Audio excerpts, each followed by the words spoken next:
Fede, tradizione e folklore. Ad Agrigento il Venerdì Santo costituisce uno degli appuntamenti più sentiti.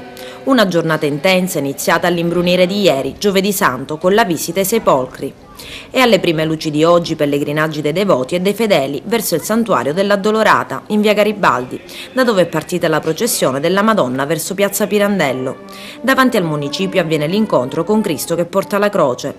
È il giorno della passione di Cristo, del suo sacrificio sulla croce, del momento del perdono, un momento di forte vicinanza tra la comunità ecclesiale e la Chiesa riunita tutta sotto la croce. Al suono della banda il simulacro dell'Addolorata lascia il suo santuario accompagnato dai confrati.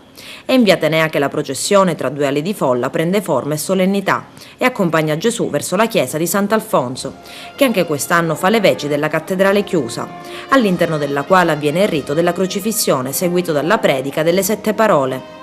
E le preghiere e i canti sotto la croce proseguono fino a sera, quando il corpo di Gesù viene deposto e riportato per la città. Si rifà lo stesso tragitto al contrario, ancor più caratterizzato dalle fiaccole.